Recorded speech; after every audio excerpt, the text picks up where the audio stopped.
Hello, and welcome to Unspoken, the podcast. Today, I wanted to welcome Lauren Tetenbaum, a licensed clinical social worker, attorney, and specialist in peri and postnatal care. She's been featured in the New York Times, Word Panda, Westchester Magazine, and more. So thank you so much for being a guest here on our podcast and welcome. I wanted to start with just asking a basic question. What inspired you to become a therapist?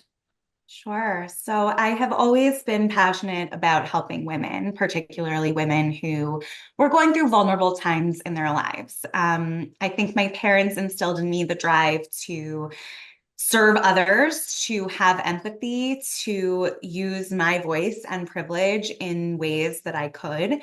And as you mentioned, I used to be a lawyer. I thought that I would do that through the law. And over time, I shifted to focusing on mental health. But I've actually been a licensed social worker since 2011.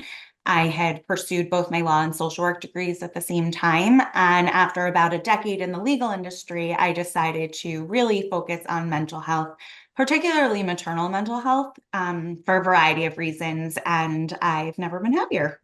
Oh, yeah. Well, as a social worker myself, I've always appreciated the overlap between the legal system and social work because social workers look at systems and evaluate the person in context. So I really appreciate the overlap. I just personally never had the energy to do both. So go you. No, but you're right. There's a lot of social justice and advocating for different populations on various levels, whether it's micro, individual, or macro in terms of systems and policies. And I think that's a really cool facet of social work. Absolutely. Yeah. So what would you say sparked your passion for women's advocacy and mental health? Where'd that come from? So it was always a part of me when I was in grad school, when I was in college, even before grad school, and then throughout my career until I pivoted to be specifically a therapist. I worked with women in a variety of roles. I worked with women who were survivors of domestic violence, who were refugees, who were looking for reproductive health services. And it was just always so important to me to be a voice when they didn't have one, to help them connect with different resources or orders of protection or visas, whatever they needed, because of that sense of empathy that I've always had. And when I became a mom myself in 2016, I recognized how privileged I was given where I live in the New York City area, the resources that I had. And yet, motherhood was still really difficult, both in terms of mental health, in terms of policies, for example, parental leave policies that were not available to me until I advocated for them, things like that. And then, of course, COVID happened, and it was really just hard, even for someone like me. So that's when I decided to pivot and go into private practice, focusing on mental health. And I took additional trainings with organizations like Postpartum Support International, and I got certified in perinatal mental health.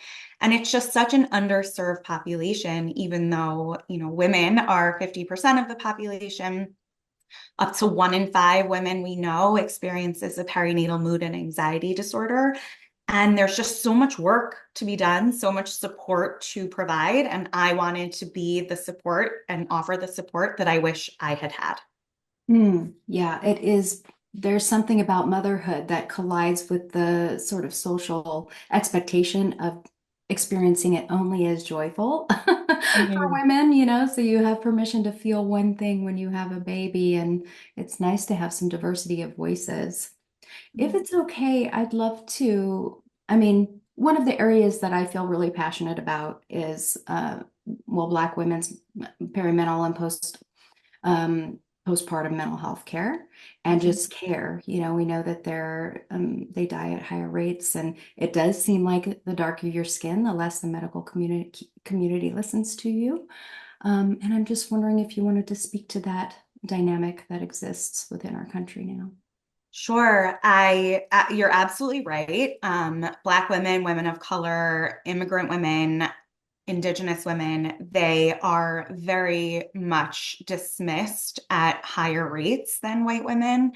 I know this to be true when it comes to women's mortality in terms of the perinatal space. And I'm actually writing a book about menopause and have come to learn that, unfortunately, this trend continues very much so for women in midlife. And it's just really, of course, upsetting. I mean, I have few words to describe how unjust this is. And I think it is the responsibility of healthcare providers, mental health care providers, of women in general to speak up about this and against this and advocate for better resources and attention to this really unfair trend. And I hope to be able to do whatever I can to contribute to change in this area. Yeah, and which I'm so grateful for. And just to sort of put an explanation point behind it, not being listened to results in death. So, I mean, taking women seriously when they're struggling or expressing pain or whatever is what saves lives of babies and mamas. So, I Yeah, I find mean, it we so hard. continue to see it all the time. You and I are recording about a week after there was a death in Florida from a mother died seeking care for an abortion that she needed, a Black mother, and it's just tragic, preventable. And we know that it translates into a distrust of the medical system by populations like women of color, immigrants, et cetera. And it's really a lose-lose that can be alleviated by care, right? And it unfortunately is just the way that our country trends, but it doesn't have to be that way. It sure doesn't. Yeah. Thank you for giving voice. Yeah. Can you, if you're willing, would you be willing to share a memorable experience from your work with at-risk populations that has deeply impacted you? Sure. It's hard to pick one. Like I said, in my career, I worked with a lot of women who were fleeing from really violent situations, whether they were in their communities. I've worked with many Spanish-speaking immigrants from South America. My mom's Cuban herself, which I think contributed to my empathy, especially towards the immigrant population, because I was fortunate enough to be born in the US and many people aren't, and it really is just kind of luck of the draw, right? So my mom was a refugee herself. I've worked with many refugee women, and I would say that it's always very touching when you realize how much you have in common with someone who might not look like you, who might not have had life experiences like you. But I know that there have been countless women that I've worked with that they're just women, right? They like to discuss pop culture the way that I might, or they're frustrated with their kids not listening to them the same way that I am. And yet they have to go home to a shelter because the father of their children is violent and they have very little resources. And I don't think it should take a commonality to build on empathy, but it is just very meaningful when you see that no matter how different you can be, you have things in common, and it's important to treat everyone with respect and to appreciate what you do have. Well, the common denominator is humanity, Yep. obviously, so we're all connected at that level. But I do appreciate your emphasis on connection and things that bring us together, because that is not often what is highlighted in our conversations around difference. Yeah. What are some common fears women have about asserting themselves? Because you work with women on this very issue, how to be assertive, how to advocate for themselves, etc. And how can they address those fears? Sure. So in our culture, women are conditioned to not assert themselves. We almost even think of being assertive as sort of being a dirty word, right? It's, oh, don't assert yourself. You're not expected to maybe give a different opinion or push back against something. And I really believe that this is true for people, women of different socioeconomic statuses, cultures, everything. The women that I alluded to before who were fleeing abusive situations felt scared asserting themselves because they were experiencing violence in response. but you still see that fear of asserting yourself in the most, white collar corporate job, for example, where you're not fearing violence, but you're fearing repercussions for being a woman who speaks her mind. And that does have implications on her mental health, on her professional path, on a lot of different areas of her life. And I think that we are conditioned to be pleasant, right? To acquiesce, to be amenable. And I firmly believe that you can still be kind-hearted and not rude just by asserting your values, whether that comes to disagreeing in a meeting, whether that is in relation to correcting an order at a restaurant that came out differently, whether that's setting boundaries with family members around certain things. It pops up in all walks of life, and it is so important to assert yourself, your behaviors, your boundaries based on your own values. And it's sort of a catch-22 for women. And I'm thinking right now, in the context of abuse or sexual assault, especially, that we're sort of socialized to pacify and to be gentle and to not assert. And then if something happens and a woman utilized the tools that she was given to pacify, etc., not assert, and then she is questioned as to why she didn't assert. Right, right. Yeah. So it does put you in a catch-22, a double bind.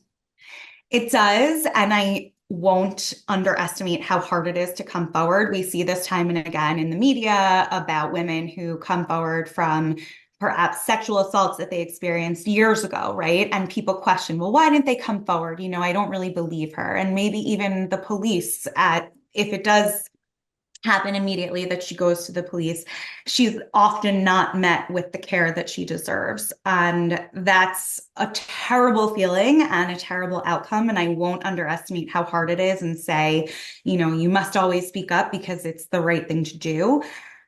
That said, I do believe that nothing will change until and unless we continue to speak up. And that's why I think it's important for women to support each other so that, the woman next to you isn't speaking up alone. Oh, yeah. The sisterhood. Yeah. Yeah.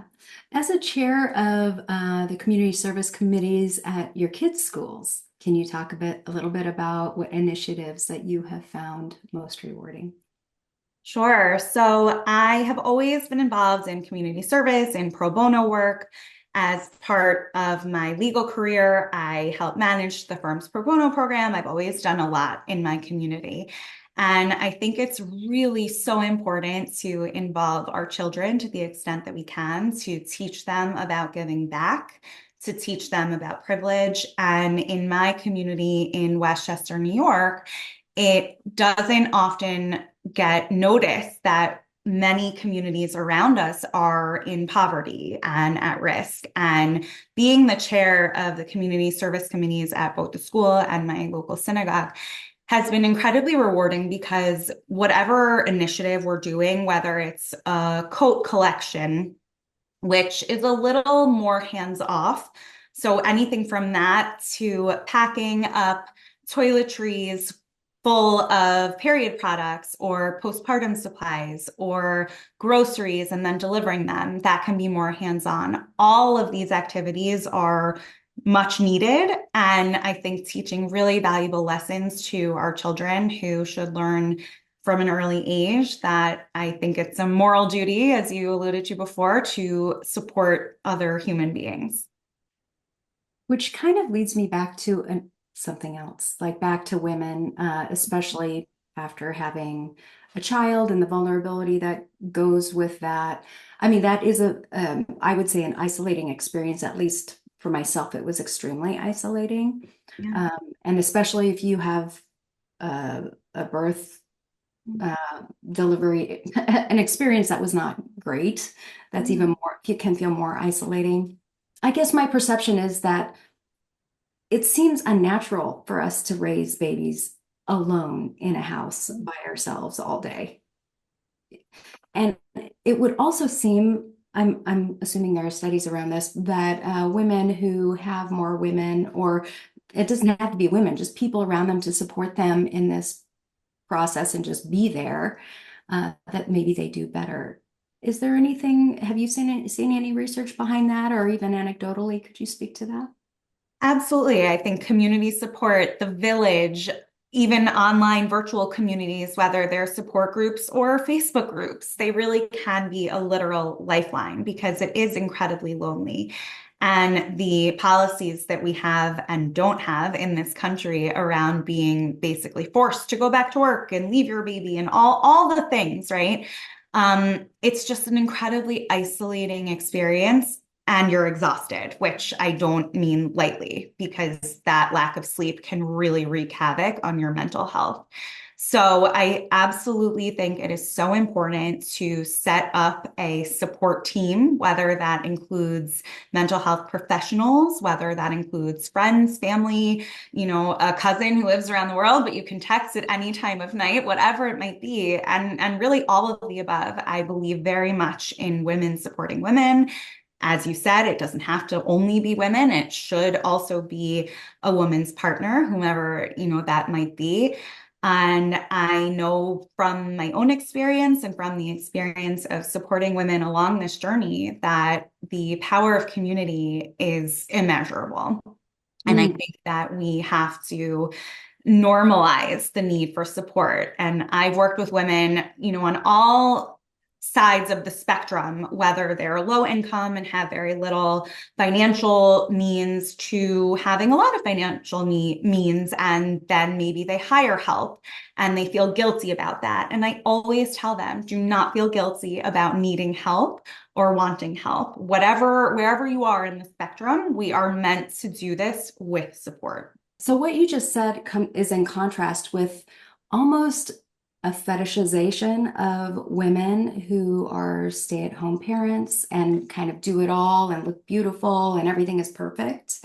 Like it's gone beyond Like the trad wife. Yes. Uh-huh.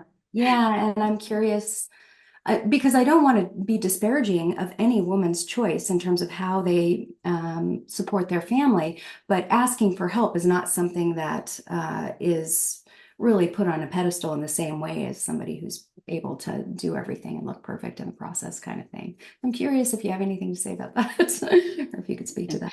I have a lot to say about this. So I agree. If a woman, if making her meals from scratch works for her, then you go, girl. And I mean that. But I think when it comes to the fetishization that you mentioned and this emphasis on appearances, I think we all have to be careful about what we're consuming and what is really going on behind the scenes. If a woman on social media is raising her own, animals that she's then living off of or whatever, and that works for her, again, good for her. But it probably won't work for most women. And if it doesn't make you feel good to see that and then to feel bad about yourself, then I would say turn it off. And I think in general, asking for help actually goes back to this idea of asserting yourself, right? Asserting your needs, asserting your values. It's okay to ask for help. We are not robots, no matter how wealthy you might be, or educated, or privileged, or whatever. Everybody needs support, and we should feel empowered to ask for it. Which leads me to another question, which is around this sort of the wedges driven between women, which, is the patriarchy's fault. Yes, thank you. Yeah, which makes it then difficult to find women that you can connect with, and because there's division between. Yeah, I'm curious. There is division. I won't be naive in saying that there isn't, but I will say that as I approach 40, I have become very reflective of the various relationships I have with all kinds of women in my life. And I genuinely believe that everyone has something to offer. And maybe you can connect with a mom friend about your children refusing to go to bed, and you might not want to hang out with her socially as a couple, and that's fine. You can connect with people in different ways. And I want to and do believe that usually people have good intentions and are not trying to, hurt others. And so I would encourage you, all listeners to keep an open mind, right? And to keep trying to connect with different women and people in your life on various levels and kind of really focusing on the good. No one's perfect. Even your best friend will piss you off sometimes, and that's okay. Yeah, well, you sure come to this with a lot of optimism. I thank you. I am optimistic. I have my moments of feeling fatigue for sure. Also worry, there is a lot that I worry about when I think about the our country and a lot of happenings. But I believe that if I were to be pessimistic and just kind of hang up my hat, then I wouldn't be doing my part in making it a better place. Of course. Yeah. Which, so again, now I have another question. My questions are getting a little bit in my mind, a little more layered now. And there is a lot of stuff going on in our country surrounding women's health care specifically, but also, again, this emphasis on, our value is tied to our ability to reproduce. And at the same time, there seems to be fear or a need to control reproduction in women. What would you say that's about? Well, I would say it doesn't seem to be. I think it very much is. I would say that that is about the truly age-old dynamic of men fearing the power of women. And I find it very frightening that our country is in this direction. And I'm going to be very, just direct here. The fact that women now cannot get abortions in many states due to the overturning of Roe v. Wade, the fact that reproductive rights, comprehensive sex education, trans affirming care is all on the line, if not dismantled, is quite alarming. And I think that at the end of the day, women's rights are being stripped away by certain parties and politicians. And I think it is very much our duty for ourselves and our daughters and our sons, all of our children, to demand better. Which, again, leading to another question, when we talk about women and women's reproductive rights or women's just general way of being in the world as being an important component of social well-being, we leave out the conversation of men and the effects of, these rules, these social components or social expectations around gender, how it negatively affects men. Like it feels like there's some fragility there if there's a lack of tolerance for someone being able to make their own choices with their body, for example, if that's frightening, or a woman being able to have a baby or make whatever, or not. yeah, or not, yeah. What is it about that that's threatening? I mean, who knows? I feel like I'm just a girl, doing my thing.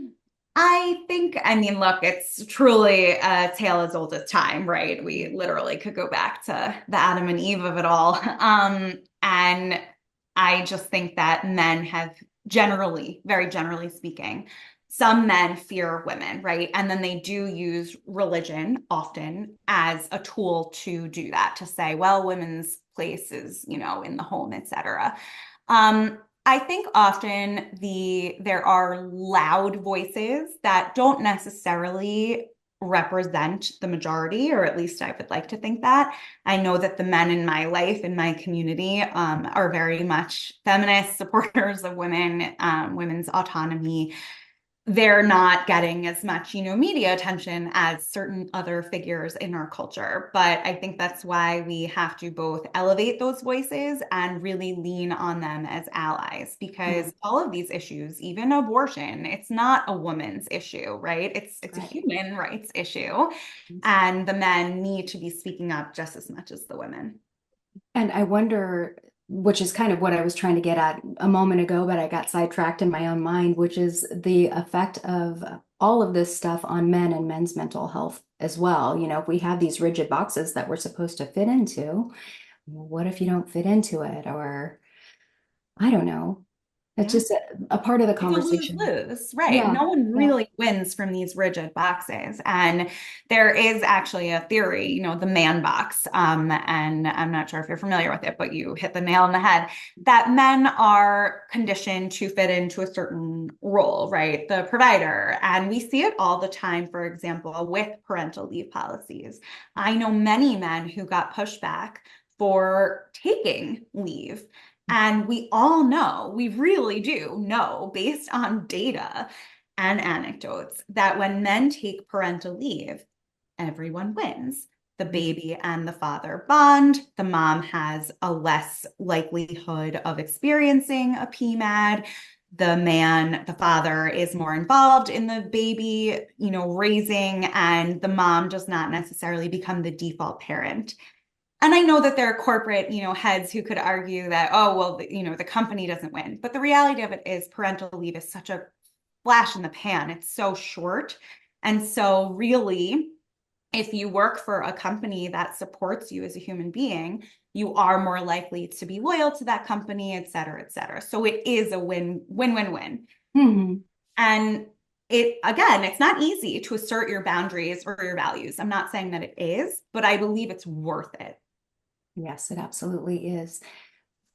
And I guess a little bit more on men, just Mhm. because obviously they're the other half, or not half, actually. That doesn't take More into than me. account other genders, but Yeah. um, it feels like potentially young men right now are kind of caught in this transition between shifts in gender roles and expectations and what's allowed, what's not allowed, how do you date, etc.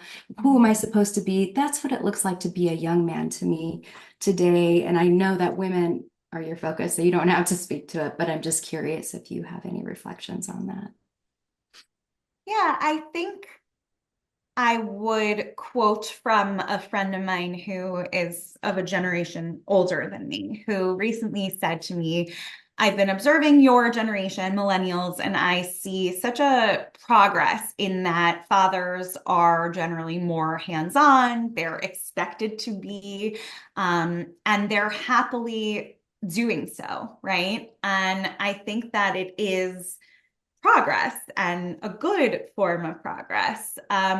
It doesn't come without challenges, right? I think any change inherently can be challenging and it certainly can be confusing, but everybody's a little different. And what works for you and your family or your relationship, if that works, it works. And I think that it's important to keep, again, an open mind and to communicate what's important to you and to find people who respect that about you. Absolutely. Yeah, great. Let's see. What else do I want to ask you? How would you say everyday people can contribute to the movement for women's mental health and advocacy? You've spoken to the importance of speaking up, but I'm wondering if there are other things that we should be doing or thinking about. Well, vote. That helps. Yes, and we've alluded to it, but I will say it very explicitly, clearly, directly. Please vote. It's not pointless. It's so important. The people who are being voted for do make decisions that can impact you, even if you live in a state that tends to go a certain way, whatever it is. Please vote. It is a privilege and it is so, so important. And just to reiterate the talking and speaking of it all, whether you are speaking about your own experiences or on behalf of people who don't have the opportunity to speak, your voice matters and your vote matters. So keep talking and keep sharing. We really benefit from hearing each other's experiences. Absolutely. And there's so much to be said for sharing, that again, going back to the isolation of motherhood or parenthood, the opportunity to talk is sometimes impaired, just based on logistics of raising a child, a new human. But that connectivity can feel so healing. It is. It really is. Absolutely. So, what changes or developments in women's mental health advocacy do you hope to see in the coming years? I think I'll sum it up by just saying more access to healthcare services, whether that's in reproductive health, mental health, menopause health is a big topic that I've been focusing on. As I mentioned before, I'm writing a book about preparing millennials for menopause. And so many women I know in the New York City area, which is quite privileged just on its face, their own doctors don't talk to them about menopause because they haven't been trained. And that's an unjust development in the fields of medicine that I hope changes. And I hope that women of all socioeconomic statuses, ethnicities, places have more access to healthcare. I think it's good that we are generally talking more about things like mental health. But as we've discussed, our access to reproductive healthcare services are being tampered. And so it's just important to keep advocating for better access, for better comprehensive care, and for access to everyone. It shouldn't be only available to certain women. It should really be accessible to all. Absolutely. And, as a menopausal woman, that's my age bracket. What I'm finding anecdotally is that, well, some doctors don't address it at all, but then there's also conflicting information, and it's really not there isn't a prophylactic approach to helping women prepare for menopause and the changes that it brings to your mental and physical health. So I'm waiting for your book. You have a title for it? Millennial Menopause. It will Um, be released in 2025. And as you just alluded to, there's no prophylactic one strategy or a cure-all, but knowledge is power. And I think the fact that our own healthcare providers don't know or aren't well versed in educating us is a problem. And so it's really my mission to make it less of a taboo topic and one in which we know that there are resources out there, there is support out there, and that we're not alone in navigating this very pivotal life transition. yes, and I was just thinking in my mind that well, where else would I think, right? I was thinking about a comparison between the fashion industry and the medical industry for women, that our bodies are pretty inconvenient because they're so idiosyncratic and unique to each woman that it's really difficult to, make a pair of pants that fits all of the different body types. And it's hard to find an approach to menopause and perimenopause that meets the masses or the needs of the masses. So I understand the complexity and it's important. Yeah. We And can, maybe that's okay. Maybe we don't all need the same pair of pants, but we should no, know where to find pants that might fit us or that we feel good in.